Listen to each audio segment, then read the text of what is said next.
tempat di mana membuat fokus itu tidak dengan cara formal. Kebanyakan sekolah kita seolah-olah fokus. Pertanyaan saya, fokus yang dimaksud itu diem kayak gini dengan batin tersiksa atau dia diem dengan dia hadir sepenuhnya pikiran dengan jiwanya. Kebanyakan di kita anak-anak TK itu hanya hadir badannya saja, nggak hadir perasaannya, kata Teh kami tadi. Mungkin dia diam, mungkin dia di depan bangku, tapi tahukah kita perasaan sakit di hatinya? Gak pernah terasa itu. Maka tadi betul saya itu salut ngobrol dengan istri, ayah sekolah kieu di Garut gitu. Jadi promosi gak apa-apa ya. Saya bantu ya. Saya bantu gak apa-apa di masuk jenazah YouTube saya. Hebatnya sekolah kieu. Kenapa? Karena saya cari tempat-tempat persekolahan yang tidak mengajarkan pendidikan di usia kecil secara formal. Anak-anak kecil itu umurnya bermain. Fokusnya itu nanti paling setelah mainnya capek, tadi setelah hatinya connect baru fokus. Habitnya main. Apapun yang ada di otak kita adalah anak-anak kita adalah main.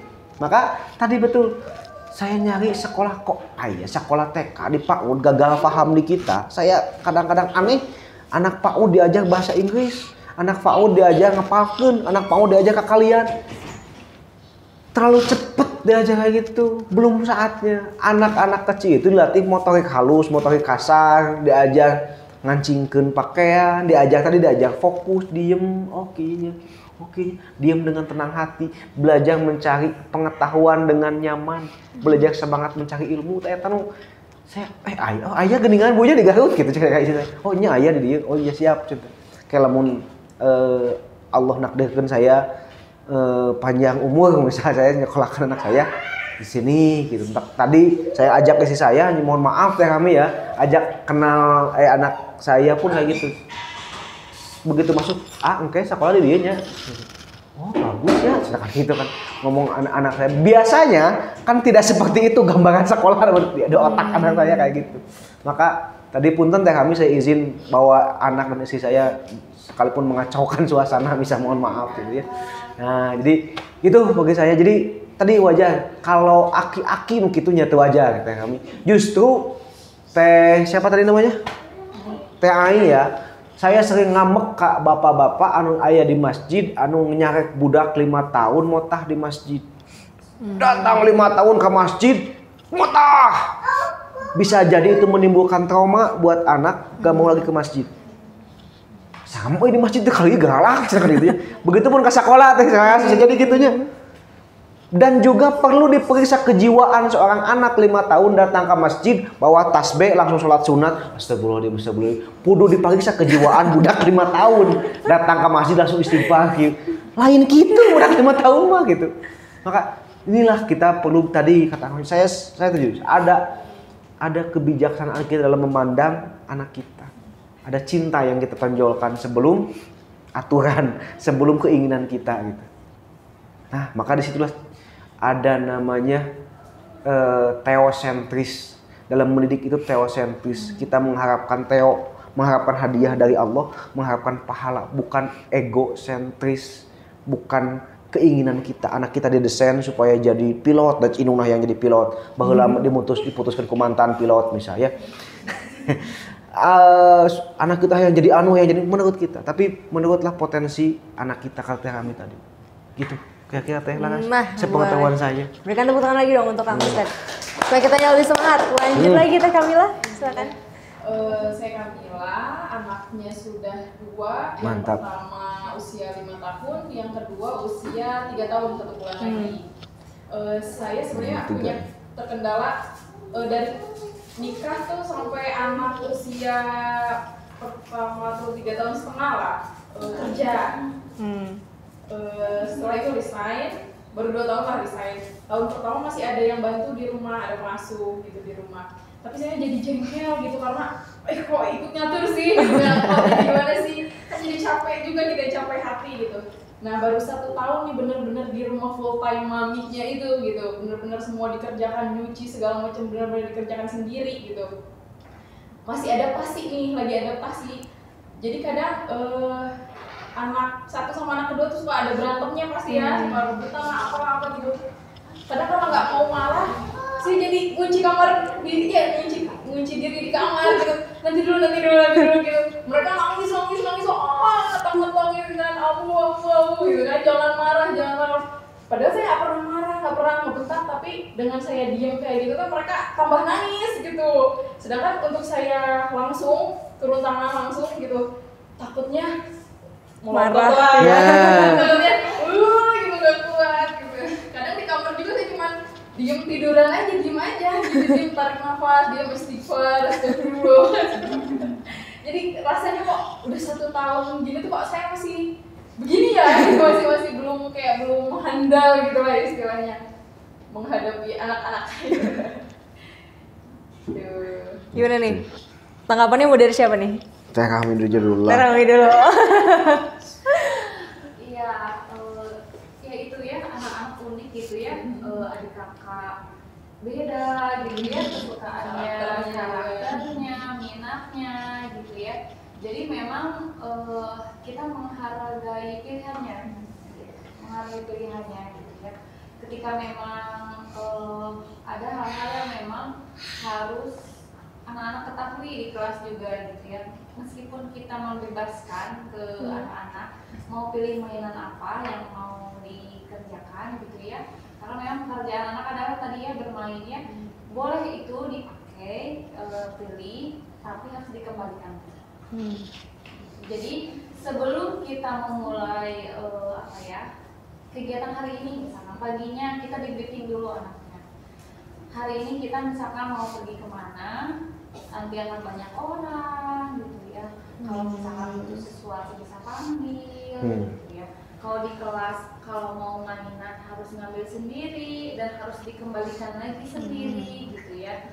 Kalau misalkan di kelas berjalan, meskipun mereka nggak duduk diam ya, nggak di bangku kursi, tapi dia harus berjalan mereka harus bergantian, harus berkelompok, itu tuh di briefing setiap hari kan, setiap sebelum kegiatan. Kalau memang siklusnya belum lama lah, anak-anak baru misalnya, itu harus dikasih tahu setiap pagi atau setiap malam. Misalkan kakak ini adik harus disayang, so memang itu nggak pernah berhenti ya, nggak pernah berhenti, betul kita juga nggak pernah berhenti, tapi dengan konsisten itu siklusnya akan terbangun sendiri. Kalau anak-anaknya udah lama di kelas juga, mengembalikan dan ngambil sendiri gitu ya. Ketika dibilang menunggu, kalau anak baru pasti nangis. Aku nggak mau, aku bilang ke ibu pasti ngasih misalnya. Kalau sini enggak, harus menunggu. Itu aturannya. Kalau misalkan nggak menunggu, mainannya diambil. Itu udah aturannya gitu ya. Kalau berebutan, mainannya diambil. Jadi alhamdulillah, jadi memang konsisten gitu ya. Sering misalnya kita kasih tahu gitu ya. Jadi ya gitu ya, tak pernah gitu selesai. Itu memang dia.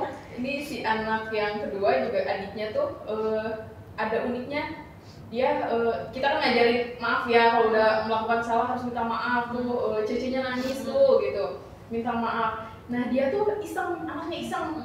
Jadi bukan nggak sengaja, kayak iseng lewat jambak rambut kakaknya. Maaf Cece, pergi aja gitu. Jadi anak 2 tahun udah bisa gini ya gitu kan. Kita tuh gitu. Iya gitu. Jadi memang lingkungan mungkin ya, lingkungan yang dibangun di sekitar anak ya, terutama yaitu tadi ya, jadi ibu yang baik kan mungkin kayak anak itu karena harus dicontohkan ya. Anak itu akan bisa berbagi, akan bisa menunggu ketika praktek langsung. Di kelas Montessor itu resiko anak berantem, resiko anak berebutan, resiko anak nggak mau nunggu gitu. Karena mainannya banyak banget gitu. Tapi memang kita ada aturan dan sering gitu ya, sampai butuh waktu 3 bulan untuk bisa connect sama anak dengan konsisten tiap hari ngingetin. Kalau ada kejadian diingetin lagi, berarti sehari mungkin berapa kali yang missnya gitu ngingetin gitu ya. Memang harus diingatkan gitu ya, tapi nggak boleh dilanggar ketika memang itu sudah aturan. Dan ketika yang duluan pegang memang misalkan anak B, anak A berarti harus menunggu, tapi ada kelonggaran misalkan dikasih aja ke anak A. Nah ini tuh anak itu pinter banget gitu, kemarin juga aku gak mau nunggu dikasih gitu. Itu apa ya, karena anak-anak itu pinter banget gitu ya, jadi salah sedikit itu kan mungkin contohnya itu ditiru gitu, karena memang menyerap banget ya, mungkin bisa jadi ada tontonan misalkan yang memang aku melihat temennya gitu, mungkin ada temennya yang jahil misalkan ya, dalam katakan jahil, mungkin sama si anak ditiru gitu, mungkin gitu ya. Jadi di ini suka ditanya gitu ya, dengarnya dari siapa gitu, kalau aku gitu ya, lihatnya di mana gitu, ada dijawab di YouTube katanya gitu, ada. Atau ada teman aku itu teman waktu kemarin main sore gitu. Kalau anak aku gitu ya, misalnya kalau ada ini karena memang sesekali anaknya dibawa ke rumah neneknya, jadi kan mungkin ada anak tetangga atau apa gitu ya, terkadang pulang-pulang itu bicara apa gitu, ini dapat dari mana gitu, bilang ini dari Bagas kan. Mungkin rada kasar gitu ya, oh gitu, oh iya. Mau nanya? Boleh. Ini kan mau nanya nih Miss, kan anak aku tuh deketan usianya, yang pertama 4 tahun, yang kedua 3 tahun. Yang pertama cowok, abangnya, yang kedua cewek. Terus ya gitu, kalau misalkan yang pertama abang tuh gampang banget ngumpul gitu ya. Aku udah beberapa kali bahkan sempat baca-baca juga pada di katanya kalau yang namanya anak kecil tuh harus dikasih tahu sebanyak 23 kali gitu ya. Dan sebanyak-banyaknya mungkin gitu kan bisa kelihatan atau gimana. Tampil deh. Harus tampil. Sisi lain, abang tuh gampang mukul kayak gitu, gampang mukul ke adiknya atau apalah gitu ya. Sama aku sering dikasih tahu gak boleh kayak gitu. Tangan digunakan buat makan, tangan digunakan buat sayang-sayang, dan abang udah sampai pernah kesel banget gitu ya. Abang kalau nonnya dibawa sama Abi kerja gimana? Abang kalau jadi mereka tuh kalau misalkan nggak ada salah satu saling nyariin gitu. Iya, saling nyariin gitu. Nah, yang pertanyaan kedua, aku mau nanya gini, kan abang tuh apa sih namanya? Aduh, lupa lagi. Kan abang tuh ini apa? Kalau misalkan none bawa mainan, none kan apa panggilan? Kan none bawa mainan, lagi apa main? Tiba-tiba direbut. Tapi sama aku enggak langsung dikasih tahu langsung gimana, enggak, sama aku tadi biarin karena pengen tahu gitu cara mengatasi masalah sendiri dia kayak gimana sih gitu, apa tadi atau kan lah gitu ya. Tapi abang teh tetap kekeh bawa yang adiknya gitu, mainan yang adiknya lagi apa main gitu. Nah di sisi lain kan aku sempat baca juga katanya harus mempertahankan haknya gitu ya. Ibaratkan kita juga misalkan punya emas dipinjemin, orang kan nggak mau gitu kan. Tapi di sisi lain juga ini tuh salah, abang nggak boleh ngerebut mainan adiknya gitu. Aku takutin teh takut ke orang lain gitu, kayak mukul aku segala macam. Tapi ke orang lain mah enggak sih ya, alhamdulillah. Cuman ke adiknya doang. Terus kayak ngerebut mainan apa segala macam. Terus sempat juga kalau misalkan ada temennya main ke rumah, itu punya abang kan kita tuh sebagai ibu, ya nggak apa-apa, itu kan minjem ya nggak apa-apa. Jadi gak enak ke ibunya gitu ya, Miss ya. Nah, gimana nih cara mengatasinya gitu? Jadi memang orang tua ini ya, jadi ada kegiatan atau program Build Best Behavior buat anak-anaknya. Jadi itu untuk membantu di rumah dan di follow up sama sekolah. Jadi memang ada ground rules atau aturan dasar yang diterapkan di sekolah, tapi kita kenalapannya itu di setiap awal, di setiap pagi, atau di setiap mau kegiatan. Misalnya ada mainan baru nih, ibu beli mainan baru cuma satu, ketika ini dimainin harus bersama. Kalau rebutan diambil, tapi itu tuh dibilangnya tuh sebelum jangan misalkan pas lagi berantem harus berbagi dong, nggak bisa. Harus memang di awal dikasih tahu di awal. Misalkan kalau memang ada hal-hal yang memang dikasih tahu ke anak gitu ya, aturan-aturan itu kayak aturan nonton, harus misalkan sebelum maghrib gak ada tonton YouTube misalkan gitu ya, siap-siap sholat misalnya gitu. Nah itu tuh disampaikan memang jauh-jauh hari gitu. Sebelum itu gitu ya. Ketika misalkan ada mainan di rumah, presentasi aja ke anak-anak. Ini milik siapa? Misalnya kalau memang ada kepemilikan ya, kalau misalnya belinya 2 gitu. Ini misalkan milik abang, ini misalkan milik non. Kalau misalkan mau pakai punya non harus bilang gitu, izin dulu gitu ya. Kalau misalkan nonnya mau punya abang, izin dulu. Kalau misalkan lagi dipakai harus menunggu.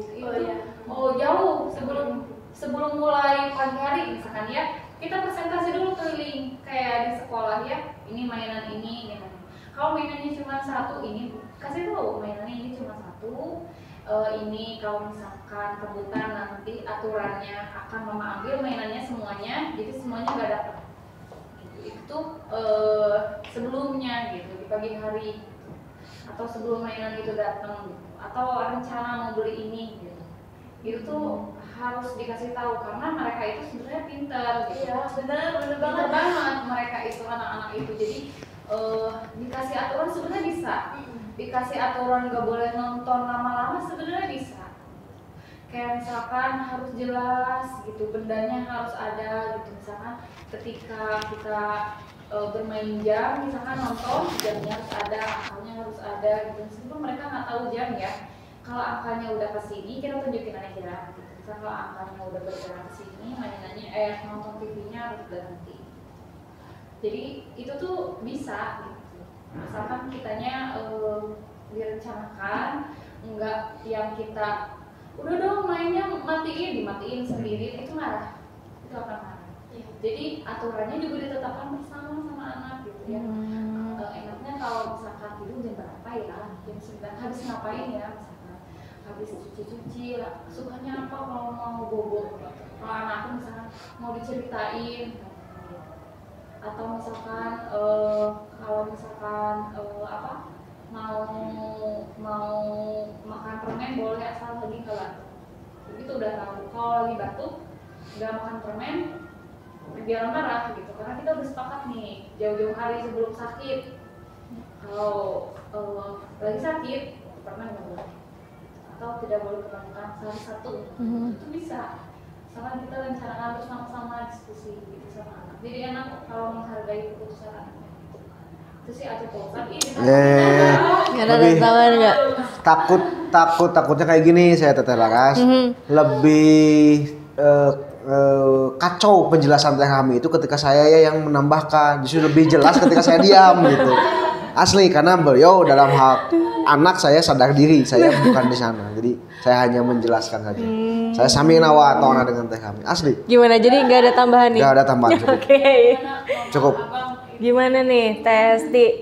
Iya bener sih, Miss. Jadi abang tuh kan ngerebut mempertahankan mainannya itu yang abang yang dimainin sama none. Sampai abang bilang gini, ih itu kan none ada kereta-keretaan, itu kan none pengen itu aduh jadi apa tuh ya Tapi itu jangan berubah gitu. Ketika memang itu haknya anak, iya itu harus dipertahankan meskipun none misalnya nangis ya. Iya, nangis. Nanti akan belajar sendiri. Nanti akan belajar sendiri. Jangan sampai misalkan karena nangis aku kasihan, Enggak. aku kasih ke none, abang jadi merasa aku pilih kasih. Jadi itu kan ada apa tuh? Kesenjangan lah ya. Apa gitu loh. Berantem. Kenapa nggak adil sama mama gitu. Memang nanti juga none akan belajar kok, pintar kok anak-anak. Oh aku nggak boleh. Oh nanti insya Allah belajar. Oke, balik lagi ke Teh Kamila nih. Tadi kepotong ya pertanyaannya nih. Gimana? Udah. Terus buat aku jadi pengen nanya, adakah opsi buat Teh Kamila selain mengunci diri gitu? Oh iya boleh. Cara apa ya? Ada gak, Mi? Mengolah emosi gitu. Saya juga sebenarnya gini, kan teater nih dulunya ada ilmu mengolah sukma. Jadi ketika marah, ketika itu tuh bisa maksudnya keep dulu gitu, berapa detik, tahan dulu sebelum keluar gitu kan. Nah puncaknya itu kalau udah puncaknya banget marah gitu, menghindar. Caranya begitu gitu kan, menghindar. Nah tapi si anaknya belum ngerti nih, udah beberapa kali kayak gitu juga anaknya malah kayak merasa ditinggalkan gitu, merasa wah orang tua marah banget nih gitu kan, wah bahaya nih sampai gedor-gedor pintu lah apa, yang adiknya sampai lempar-lempar ke pintu gitu, buka gitu kan, kita bentar dulu dong gitu kan. Nah itu memang jadi dikomunikasikan segalanya jauh dari sebelum kejadian marah. Kalau misalkan ini aku juga ada aturan marah misalkan sama anak. Misalkan habis anak marah gitu, setelah anak tenang gitu ya, udah enjoy lagi gitu. Tadi marah ya misalkan gitu ya. Baru kan kita masuk nasihatinnya. Oh iya, nah, tadi marah ya, kamu aku sedih gitu ya. Nah, kalau misalnya aku marah gitu ya. Sama mami juga punya perasaan marah kadang-kadang punya perasaan sedih juga gitu ya. Kalau misalkan mami sedih atau marah, mami biasanya diem, nggak ngomong misalnya gitu ya. Bahkan boleh deh ke papa dulu mainnya gitu. Jauh-jauh hari sebelum hari gitu ya. Kalau misalkan mami lagi sedih, biasanya nangis gitu ya. Gak apa-apa, itu nggak apa-apa gitu. Kalau kamu ngeliat mami nangis gitu, sedih gitu, dia kadang suka ikut sedih kalau nangis gitu ya. Nggak apa-apa, itu nggak apa-apa, nanti juga baik-baik. Kan kamu juga kadang merasa sedih kan, nangis gitu ya. Mami juga pernah gitu, sama gitu, nggak apa-apa. Kalau misalkan kamu marah, kamu biasanya enaknya ngapain? Kalau misalkan mau mukul, boleh gue bantah, boleh pukul boneka misalkan, boleh kok, itu tidak menyakiti kamu. Tapi kalau kamu misalkan mukul meja, itu sakit, itu kasihan ke kamu gitu. Jadi itu di briefing gitu ya, misalkan dari jauh-jauh. Kalau misalkan mama marah, boleh ya misalkan mama sendiri dulu atau pergi. Itu bukan berarti mama menjauhi kamu, bukan gitu. Biar mamanya gak marah-marah, karena mama sedih kalau marah-marah. Karena ini misalkan bukan diasingkan, bisa keluar dulu aja, nggak apa-apa kok. Itu nanti kalau udah mami baik-baik aja, mami udah sama mama. Betul. Wah keren banget ya, emang dikomunikasikan dari kecil. Mantap, juga ya. betul. Lagian anak kecil juga paham ya gitu kan. Bisa dikasih aturan apa gitu. Itu mungkin pengalaman aku sih gitu ya, di briefing gitu. Bisa diajak kerja sama gitu nantinya kalau misalkan dikomunikasikan. Karena kalau kita ngasih tahu tanpa dikomunikasikan, mungkin apa sih mama? Misalkan tiba-tiba gitu. Ini teh apa gitu kan. Apa sih nggak ngerti? Aku tuh nggak ngerti, bukannya nggak mau, nggak ngerti gitu. Kok tiba-tiba mama harus matiin TV jam 2 misalkan, kan nggak ngasih tahu. Seenaknya gitu. Anak juga kayak orang dewasa gitu ya, mungkin perlakuannya dihargai gitu. Keren banget ya. Mantap. Lanjut, Teh Rahmi sendiri mangga. Iya, mungkin dari Rahmi sih mau mengucapkan terima kasih untuk teman-teman yang udah hadir, dari Akang juga sama keluarga gitu ya. Mudah-mudahan memang acara silaturahmi ini bisa lebih sering gitu ya. Karena memang masih banyak lah menurut Rahmi teman-teman yang memang merasa sendirian gitu ya. Aduh, akunya harus kayak gimana ya kira-kira. Saya itu kayak kalau nggak tahu apa-apa aja gitu, misalkan ajak teman-temannya yang lain lagi untuk bergabung. Kenalan juga dong Mi, anaknya umur iya, berapa, ya, umur berapa? Iya, saya kebetulan ada dikasih amanah gitu ya, mengembangkan teman ibu gitu ya. Anak saya baru 2 bulan lagi 4 tahun, suami juga 1 ya kan. Itu kebetulan suami juga pengajar, jadi memang sama-sama saling belajar lah gitu. Kayak gimana tentang anak, beliau gimana gitu. Jadi alhamdulillah sih frekuensinya, aku bilang frekuensi ya kan, mungkin awal-awal nikah ya kan kayak lebih banyak adaptasi. Iya gitu, gak cocok gitu ya. Alhamdulillah sekarang frekuensinya udah enak gitu ya, bisa diajak kerja sama. Tapi itu juga dulu nggak semudah itu gitu membangunnya gitu. Jadi untuk teman-teman yang lagi di fase awal-awal pernikahan mungkin ya kan ya. Teh Laras ya semangat aja. Untuk teman-teman Siap. yang lainnya juga misalkan anaknya gimana ya, dinikmati aja memang sudah diamanahkan ya, bersyukur gitu ya. Betul. Dengan mungkin orang lain mah misalkan ada teman-teman yang belum punya anak misalkan gitu ya. Ya mungkin dari Rani mah semangat aja. Semuanya saling menyemangati ya. Nah, itu. Oke, lanjut Teteh. Ya, Assalamualaikum. Waalaikumsalam. Sebenarnya saya ini anak saya itu alhamdulillah baru satu usia 5 tahun.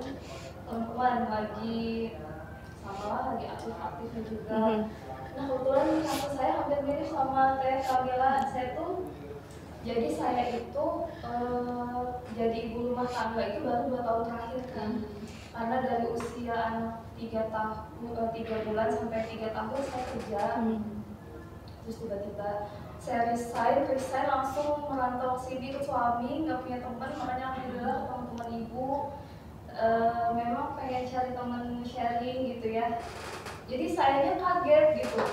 Kok anak tadinya kan pulang kerja tuh cuma ngeliat lucu-lucunya aja. Iya. Berangkat kerja ya anak, Ini anak saya ambilin udah gitu. Dia nggak kelihatan apa lagi tantrumnya, susah makannya, nggak kelihatan tuh Teh. Jadi pulang kerja udah tinggal lucu-lucu, main-main sebentar, kita bobo bareng-bareng, kayak gitu. Tiba-tiba harus 24 jam sama anak kan. Walaupun udah 2 tahun ya sebetulnya, tapi saya masih kok gini sih gitu ya. Kok ternyata capek banget gitu. Sampai saya itu Teh suka ngurung diri di kamar, nangis kayak gitu kan. Tapi anak tuh jadinya normal gitu, kenapa sih kayak gitu-gitu. Sampai suami tuh akhirnya suka yang masuk, terus suami tuh nenangin, alhamdulillah masya Allah gitu ya. Suami tuh yang ya udah maafin ya anaknya tuh masih kecil. Jadi kan saya jadi ngerasa nggak gimana ya, gagal apa gimana gitu jadi ibu gitu. Kok sampai sebegitunya gitu, suami saya sampai maafin ya gitu. Sampai kayak gitu gitu sih gitu. Cuma ya masih ya alhamdulillah ternyata dengan cerita teman-temannya masih sama lah gitu nasibnya. Nikmat jadi ibu tapi ya masih terus belajar lah sampai sekarang. Gitu. Ada tanggapan lagi nggak Teh Rahmi? Atau dari Kang Ustadz? Apa ya? Udah. Jadi Teh Rahmi udah. Bingung ya? Bingung. Motivasi diri. Ya maksudnya supaya tidak menyesal saya sudah resign gitu, memutuskan untuk resign juga kan karena anak-anak gitu kan. Jadi melihat anak-anak rumah berantakan, belum setrikaan, belum cucian piring numpuk gitu segala macam. Tapi ada anak-anak yang lagi loncat-loncat bahagia gitu kan. Kita teh motivasi diri gitu ya, self minder gitu. Itu anak bahagia tidak ada di rumah gitu kan. Jadi ya udah kita juga harus bahagia dong gitu kan. Anaknya ini happy gitu. Daripada ya kayak kemarin gitu saya kerja anak-anak selalu nangis gitu, saya berangkat kerja teh nangis. Jadi dari situ teh oke nggak apa-apa capek tapi anak-anak bahagia, saya juga harus bahagia gitu menerima gitu gitu. Mana udah sejak kita di sana jadi nempel nggak sih? Iya jadi lebih nempel ya bisa ditinggal bisa lebih nempel bener. Sekarang benar-benar nggak bisa. Tuh. Ada pelajaran juga berarti untuk Pak Ustadz ya? Betul. Kayak ternyata gini. Di perspektif keibuan ya. Di perspektif keibuan gini ya. Berarti butuh banget ya kayak sharing-sharing kayak gini kan. Tapi gimana tuh ya kalau misalnya suami saya tuh sampai yang maafin ya, saya tuh salah nggak ya gitu, kayak yang saya tahu dia juga capek gitu ya, tapi dia juga menenangkan saya gitu, yang setelah saya tenang tantrum, saya ngerasa kok kayaknya aku egois banget ya gitu. Saya ada itu tuh salah dosa gitu kayak suami gitu. Jadi gini, betul kata Teh Rahmi tadi bahwa kita membawa kehidupan 20 tahun dengan ibu kita, dengan lingkungan kita, tiba-tiba kita harus bersama dengan orang baru yang latar belakangnya beda. Itu tidak dalam waktu 1 tahun, 2 tahun untuk menyamakan tadi frekuensi. Kalau bahasa Islam itu namanya sekufu ya, menyamakan yang terlalu bawah kita angkat ke atas, yang luhur teuing kahanapkeun itu kan bukan perkara enteng menyamakan kaki yang sama di potensi masing-masing. Itu bukan perkara enteng teman-teman. Maka di situ tadi saya jadi nikmat mendengarkan Teh Rahmi tadi ya. Jadi adanya kunci komunikasi, ada ngobrol, semua diceritakan apa adanya, semua diceritakan jujur, gak pakai bahasa kode-kodean. Karena dengan laki-laki kode-kodean gak ngerti, jujur saya gak ngerti dengan bahasa ibu-ibu dengan kode-kodean. Pernah saya cerita, satu waktu naik motor. Istri saya ngomong, iya makanan barunya di dianya mukanya, oh nya ini. Terus kemudian, dia mie ayam nu pinuh tete nya mie ayam 45, nya emang bener deh. Tapi kayak rumah, istri saya ngelepar. Dia masak mie instan, dia ngelepar masak. Lain ngomong tadi lapar gitu nya. Karena bahasa kode iya, anyar iya muka, bagi saya gak ngerti. Bagi saya jawabnya iya. Cobalah mau tadi ngomong apa, iya mie ayam muka yuk makan kan dia. Itu lebih nyaman bagi seorang laki-laki, lebih bahasanya lugas, gak pakai bahasa kode. Kalau pakai bahasa kode justru pusing. Dan ibu-ibu suka bahasa kayak gitu, bahasa kode-kodean gitu. Sehingga gak match tadi. Bahkan ke anak pun tadi bahasa kode-kodean, berharap anak ngerti tanpa kita ucapkan. Itu fatal. Jangankan anak, suaminya udah paham suaminya. Semuanya udah paham kamu anak. Naon itu orang teh. Tiba-tiba tadi mohon maaf, tiba-tiba ibunya misal ngegeblageun pantau. Naon maksudnya teh? Oh berarti ngegeblageun pantau teh bisa. Yang ditangkap oleh anak itu bukan marahnya kita, tapi ekspresi kita. Oh kieu teh boleh, oh kieu teh gak boleh. Yang dianggap oleh anak itu. Maka tadi betul dilisankan, dibahasakan ke anak kita. Jangankan anak, saya pun selaku suami ketika ngobrol ke kieu nya ibu-ibu teh gitu. Oke nya perspektif ibu teh. Karena kan apa dunia bapak-bapak bukan kayak gini gitu. Dunia bapak-bapak itu kan dunia kumaha gaweannya ayeuna nanti kan dan sebagainya kan ya. Yang kedua, tadi Teh Kamila dan Teh siapa tadi Teh? Teh Windy, mohon maaf bagi teteh-teteh yang lainnya memilih dunia karir dan sebagainya, saya tidak pernah menyalahkan, pun tidak pernah menyuruh untuk di rumah, tidak pernah menyuruh untuk di luar, enggak. Yang jelas satu dalam Islam disebutkan bahwa ketika engkau mau jadi ibu, ketika engkau mau berkarir atau di rumah tangga, syaratnya satu, terkait hati kita ke rumah. Ketika kita ada di luar, misal jam zuhur waktunya azan, kita telepon anak kita telepon orang yang di rumah, kumaha atau sholat acan, kumaha ada ini naon. Saya itu kuliah, waktu kuliah itu ada teman seusia teh siapa ini? Teh Laras ya. Kan saya kuliah tuh kudu ke lantai 5 mun aya sinyal tehnya. Aya naon nya isi teteh. Lamun tiap kali ada naik kana lift ke lantai 5. Naon gitu. Ternyata dia nelpon anaknya bagi gorowokan kan tadasinya. Halo. Mbak, gimana anaknya? Udah sholat belum? Udah makan belum? Dia tanya terus. Artinya bahwa ketika teman-teman berkarir atau teman-teman ada di luar rumah, tetap kaitkan hati kita ke rumah, tanya aktivitas di rumah kayak gimana, hingga sampai lost gitu ya. Begitupun ketika di rumahnya, syukur-syukur di rumah, syukur-syukurnya ada di rumah, tapi ulah dibilang hadir tapi merasa tidak hadir. Punten, ibunya ada tapi ibunya pegang HP. Kenaon cek budak teh asik sendiri gitu. Nggak boleh kayak gitu ya. Maka mungkin ini pilihan masing-masing, kita tidak bisa menyalahkan takdir. Allah ngasih potensi dan takdir di tempat masing-masing. Sebab kayak gini, kalau saya ngasih ibu-ibu ke rumah semuanya, pertanyaan saya nggak ridho suatu saat istri saya melahirkan oleh bidan laki-laki. Saya nggak ridho anak saya dididik, anak paun saya dididik oleh laki-laki. Anak kecil saya 05 tahun dididik laki-laki, nggak ridho. Kenapa? Laki-laki itu gede amak.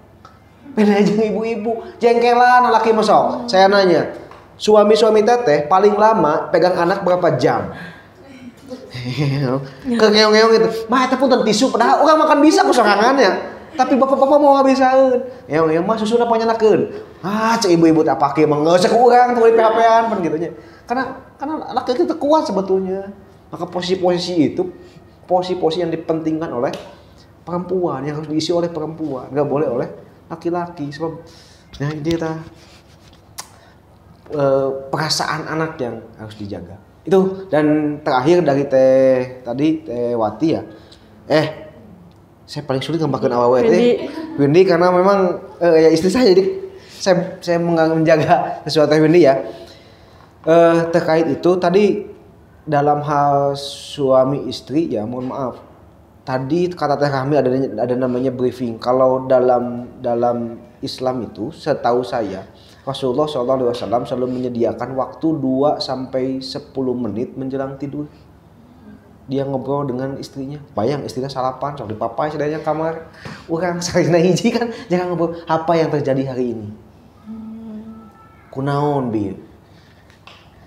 Apa yang bisa saya bantu? Itu memang Rasul mah geus kitu teu baheula kana. Hadis itu datang dari Aisyah. Hadis itu datang dari istri Nabi Muhammad SAW. Dia nanya satu persatu, dia nanya keluhan satu persatu. Karena bagi ibu itu tidak penting dibantuan sebetulnya. Tidak penting dibantuan, menu penting mana dirasakan. Oh capeknya, oh karunya teh semua lelah terus hilang. Kok kalimat suami sih gak gitu. Gitu kan. Nah kadang-kala pun tadi saya bilang, ibu kan punya tenaga super teh ya. Tenaga super, nu tadinya berat jadi dihampang dengan tenaga emosi mana itu ya. Pindahkeun meja tadi mah berat kayak salaki ke harmonis mah berat pindahkeun meja teh. Tiba-tiba ke ngambek jadi keangkat pan gitu.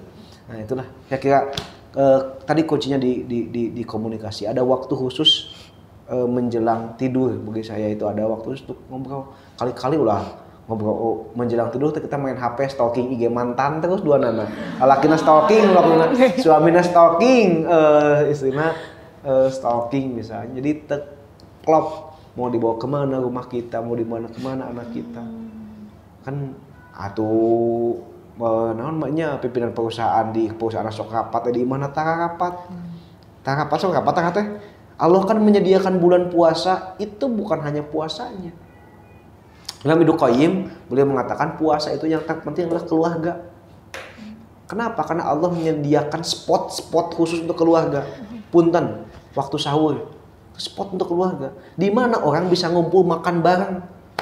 Kan jarang. Kata-kata bapakna jam 7 budakna bobo kene. Kayak jam 8 budak nama gitu nya. Ibuna engke lohor gitu nya. Nu kadua kalian pan gitu ya. Mau sakijina subuh kan minang ibu-ibu makan itu nya. Can baso dan sebagainya. Maka Allah sediakan sahur. Apa aktivitas sahur? Allah sediakan sahur itu minta maaf. Sahur itu kan dalam Al-Qur'an yang disyaratkan ketika sahur itu bukan makannya. Tapi apa? Mohon maaf antara satu sama lain dengan anggota keluarganya. Kadang kala membuat suami soleh itu bukan dengan menasehati, tapi dengan kita minta maaf. Puntennya, bilih abi sanami iya jadi istri, cek bisa jadi istri yang terbaik. Dek maaf ya ibu ya. Itu kan wal mustaghfirina bil ashar. Ayatnya itu di waktu sahur itu, mohon maaflah di waktu sahur.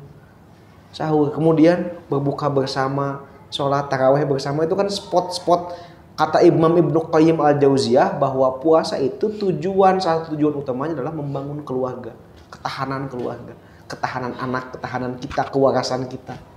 Dan itu jangan kita lakukan gitu. Yang suami jangan ngobrol, jangan kebobogohannya panjang ngawaan tanya, lagi di mana aya panjang. Aya nama DMN. Jawab lakina ye, kan gitu. Saringkat ka dieu gitu. Maka betul lah. Sekilas mungkin sebisa saya kayak gitu. Wallahu a'lam. Teh Laras. Alhamdulillahirrahmanirrahim. Waktunya gimana Wi?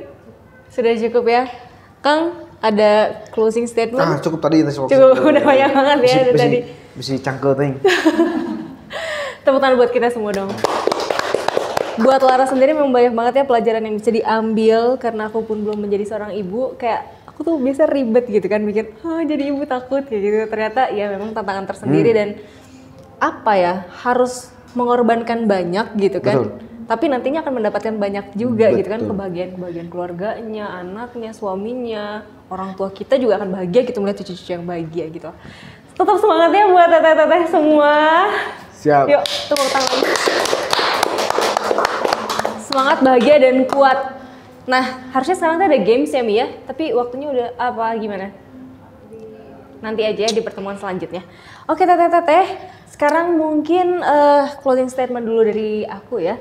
Dari tadi di hari ini banyak banget yang pengalaman sekaligus pelajaran juga. Kemudian tadi bagaimana menjadi aku, mencintai diri sendiri ya. Self love. Terus bagaimana menjadi istri, kemudian bagaimana menjadi ibu tadi sudah dijelaskan juga sama Kang Ustadz. Ada tips and trik tersendiri ternyata ya, dan alhamdulillah kita semua muslim ya. ternyata itu semua tidak lepas dari ajaran agama juga. Ternyata pimpinan-pimpinan kita terdahulu gitu kan sampai sekarang Rasulullah SAW ternyata sudah mengajarkan itu gitu, dan masih ada tuh ternyata sampai hari ini kita bisa baca dari hadis, dari Quran juga, kita bisa pelajari itu gitu.